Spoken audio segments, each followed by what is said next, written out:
the strength, it's the legacy, it's the faith, it's the history, unerased, of a sisterhood, of a race.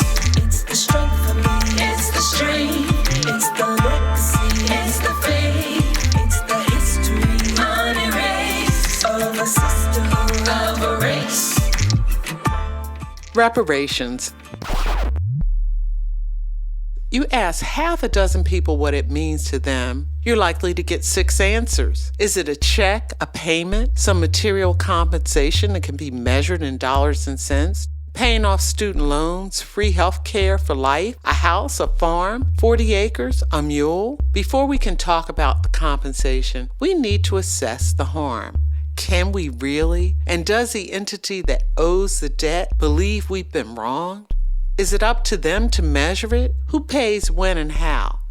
This subject is exhausting. What's owed to descendants of African slaves is incalculable. How can you measure the damage from 400 years of bondage and soul pillage? The profits and privilege reaped by textile barons and sugar kings, the value of their accumulated dynasties passed on to their children. What's the price tag on the sustained stripping of our agency over ourselves from one generation to the next? Blacklisting, redlining, whitewashing. Can you put a cost on the loss that a mother endured watching her firstborn sold on the auction block? Or the cringing violation of being forced to pleasure massa night after night?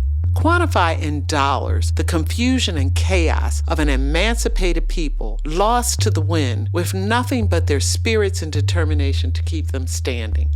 Then fast forward to this era.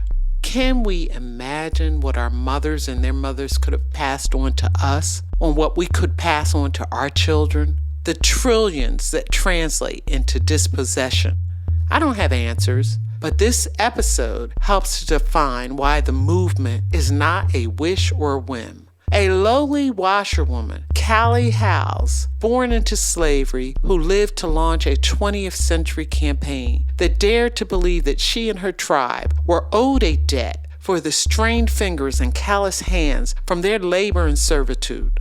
Let's define reparations first in magnitude of visionary people and their power to exert our demand. More than 100 years later, maybe you're hearing about Callie House for the first time. Listen up.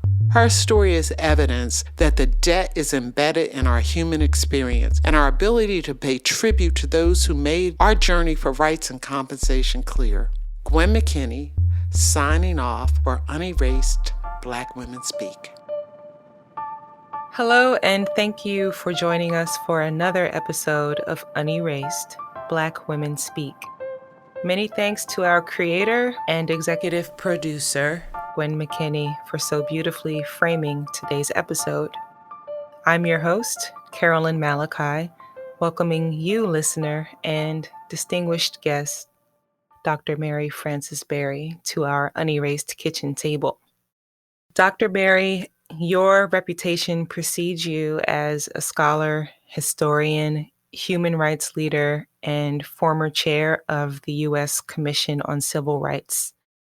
In honor of your stellar achievements, we thought this conversation would provide the most powerful heat and light in a one-on-one interview. So thank you again, Dr. Berry, for joining us. We are honored. Thank you for having me. Yes.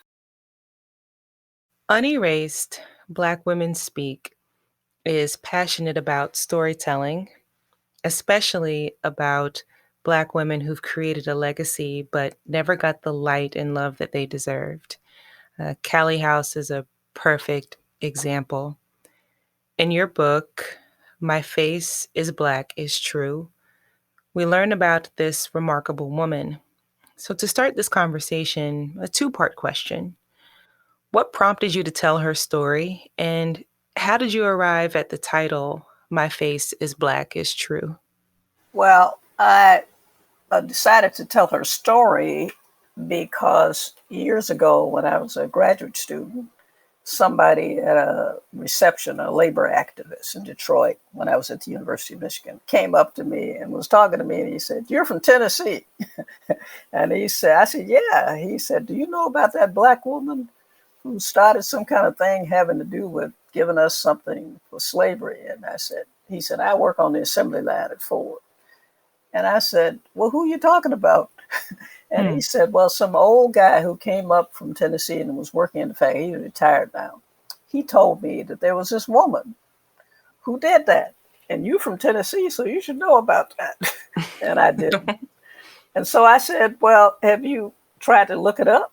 And he said, well, I asked the people down at the Urban League, and they told me to go to the National Archives in Washington, but I don't know how to do anything at the National Archives. So he got me thinking about it. And so when I got back to D.C. once, I went down to the archives, and I had done work there before. And there was a Black woman there who was the only person who was a professional archivist who worked there. And she had taught many of us how to do work there. And she said to me when I told her about it, she said, you know, come with me down here in the basement. I think I have something for you that I can find. And I said, okay. So I went with her. And she showed me way back in the corner, Sarah Dunlap Jackson was her name. She showed me way back in the corner a pile of papers. And she said, that's all about that organization that woman started. And no one's ever done anything with it. It's been sitting over there for years. So take a look at it. And I did. And I looked at it. And even though I was working on other projects, I did an article about it in the Journal of African American History. It used to be called the Journal of Negro History. And then I went away from it and didn't do a thing about it. And then when people started talking about reparations again, and my friend Randall Robinson did a book called The Debt, What America Owes to Black Americans, and everybody was talking about it. I said, I need to find out more about this, because I had assumed that this woman was a crook because she went to prison. And in those days, when I was young, I thought that anybody who went to prison had to be guilty. Otherwise, they wouldn't have been in prison. Now I know better, of course. But at the time, so I dismissed it. So then I did the research and I started working on it. And then the distinguished historian, my brother, John Hope Franklin, who has passed away since, who was the dean of American historians among Black folks, I told him about it. And he said, none of us know anything about this woman. You need to write about that, what she did. This is this story. So that is why I started working on it. And the title I got from a letter that she wrote to the Justice Department, because like every other troublemaker, when she started making waves and working on this issue and organizing people and did a good job of it, the Justice Department got all these letters from white folk all over the South and anywhere there were Black people saying, this woman's organization is stirring the Negroes up. They didn't use the word Negro, they said another. But anyway, and you got to stop her, because when they find out that you're not giving them anything, it's going to be trouble. And they tried to stop her. And when they did do that and they did certain things, she didn't know anything about all the letters that were down to the Justice Department. But they wrote her a letter. And in the letter, they told her they were going to stop her and that they were going to keep her from using the mails, which meant she wouldn't be able to send any flyers or any information or anything. And she didn't know why they were doing it. So she wrote back and she said, I don't know why you're doing this to me. I learned in school, because she went to the freedmen's schools that were set up right after Reconstruction, because she was born a slave. And she said, I know that we're supposed to have a right to petition our government. And that's all we're doing is petitioning our government. So why are you doing this to me? She said, my face is black. It's true. But that doesn't mean that I don't have any kind of right. So I thought that's a good title for her. But we need a title like that, and we need a picture. And we found a picture. Great story.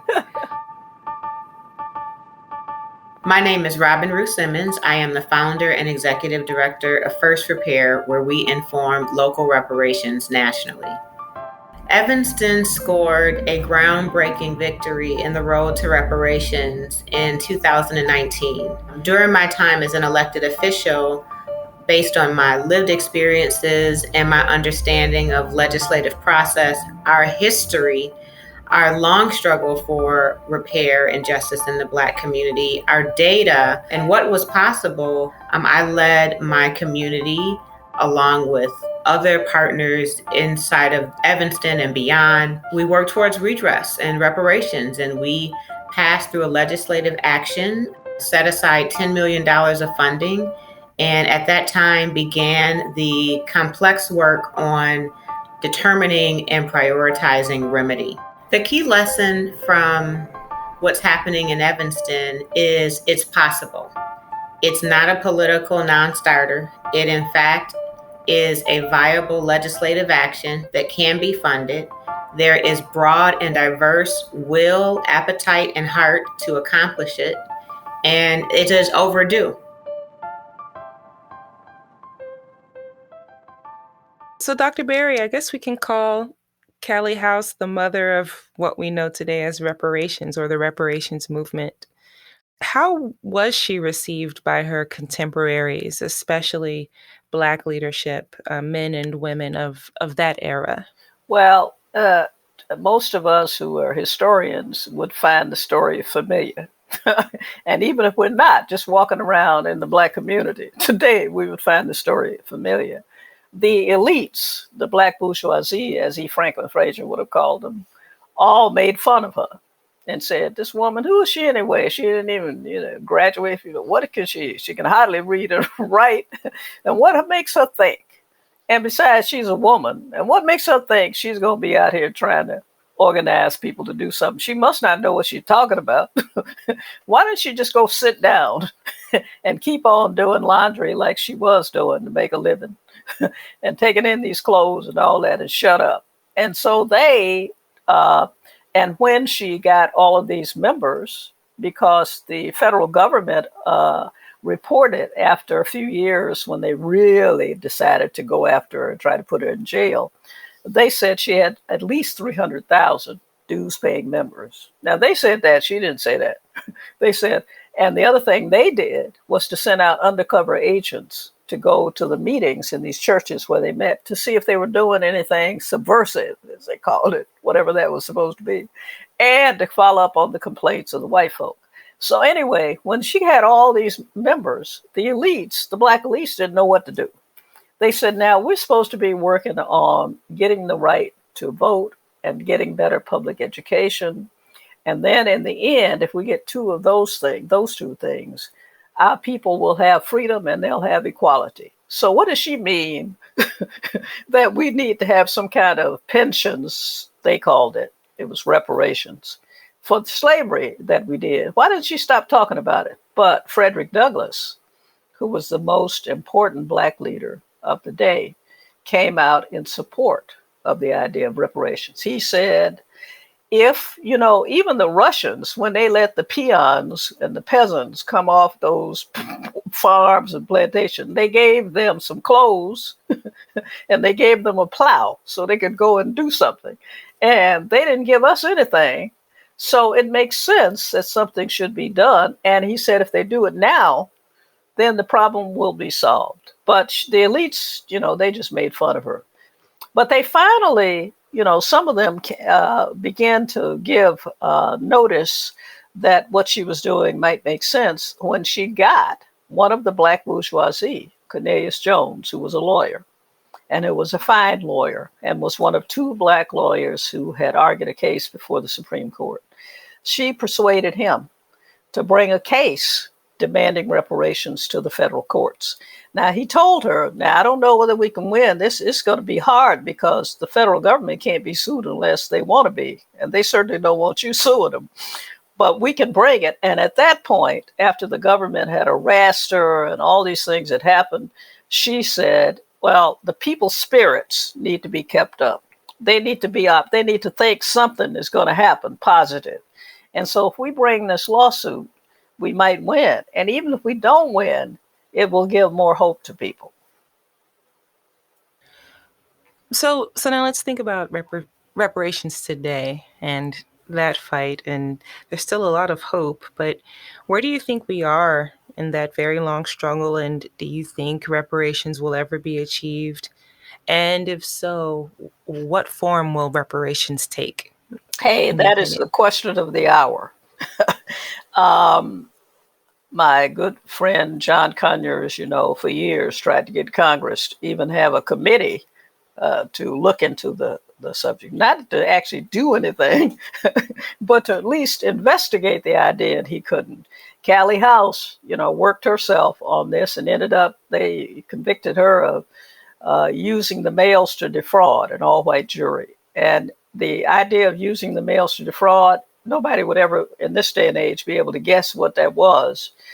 They said, you tried to organize Negroes to demand pensions and something for slavery from the federal government, and you should have been smart enough to know the federal government was never giving Negroes anything.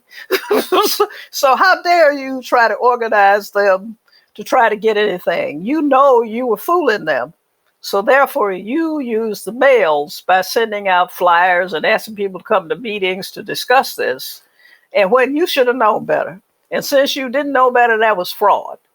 And they put her in prison for a year, convicted her. And they used the same argument later on to convict Marcus Garvey, using the same language. You should have known that nothing was going to happen to help these black people.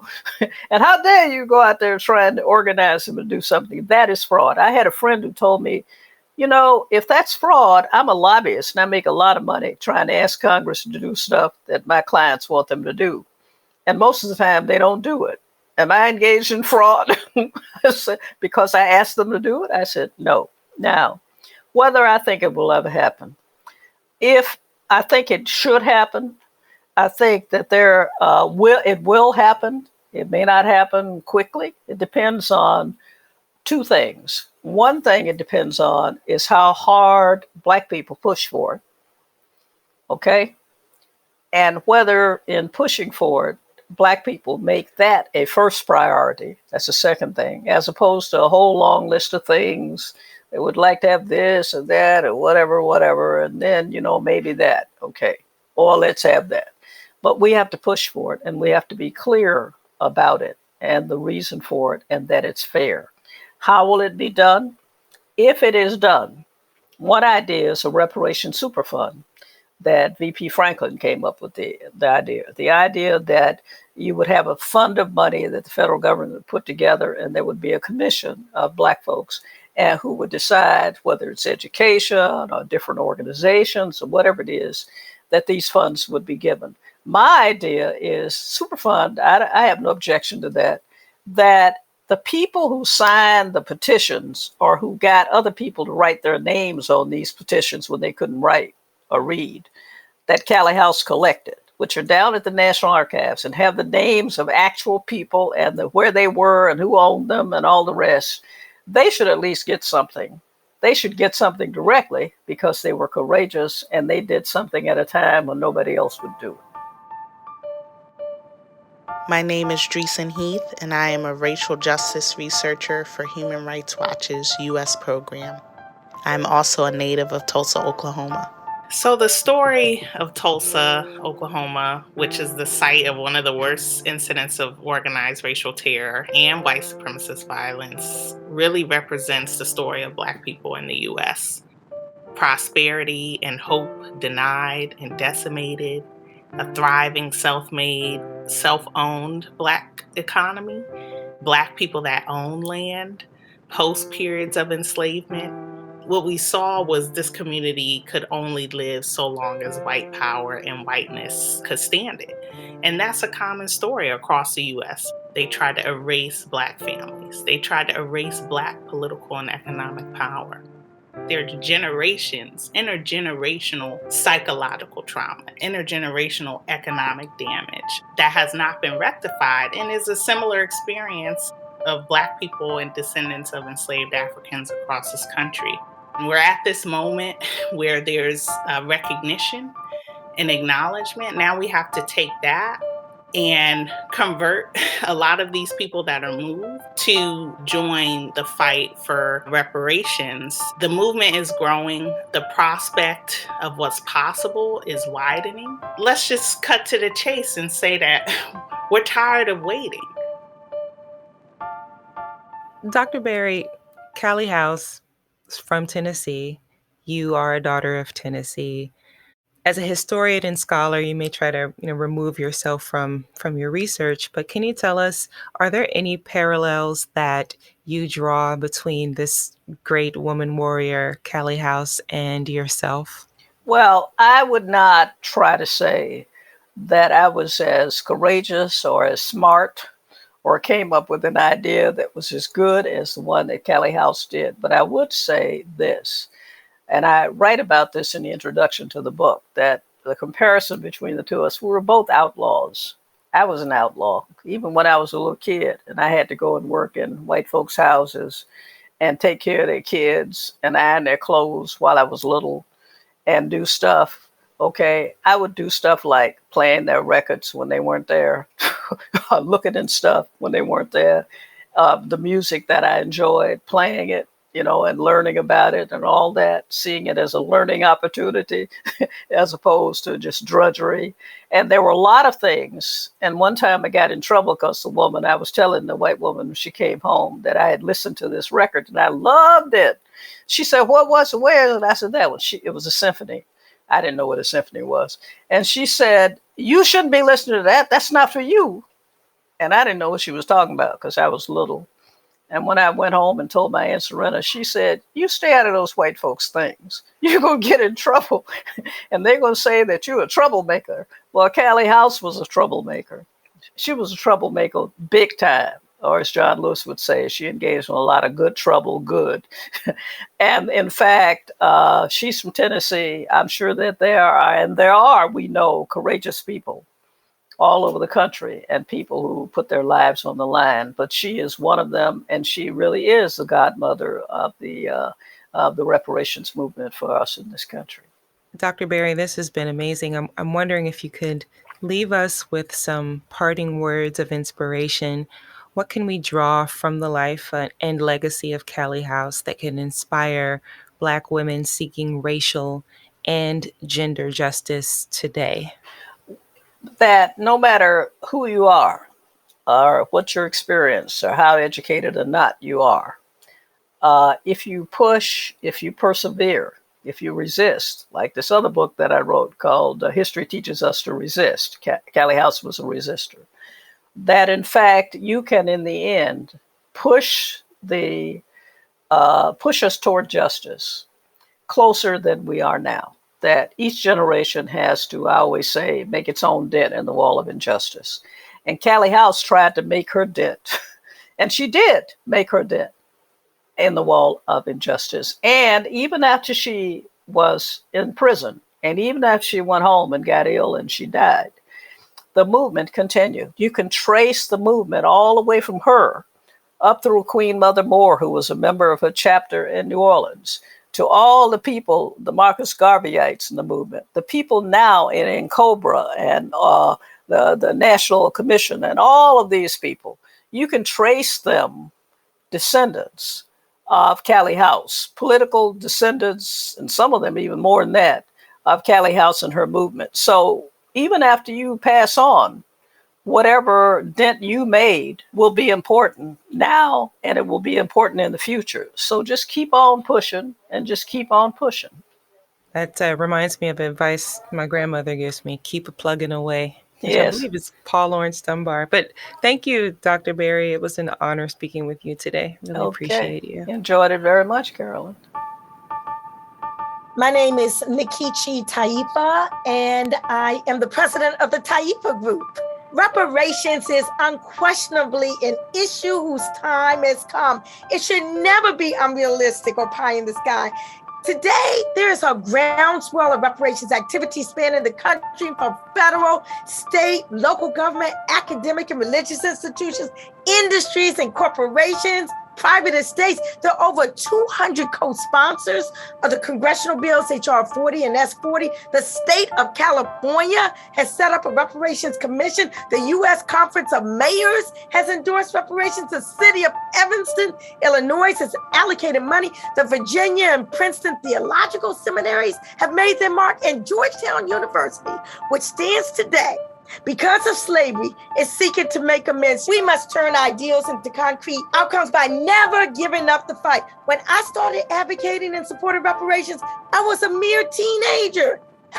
Today I'm in my 60s. You see, the formerly scalding reparations word is now hip and it's now mainstream thanks to people and organizations who never gave up the fight. Even Ben and Jerry's Ice Cream has issued a challenge for other corporations to endorse the concept. So nah, it ain't no pie in the sky. We're making history right now, today, right here.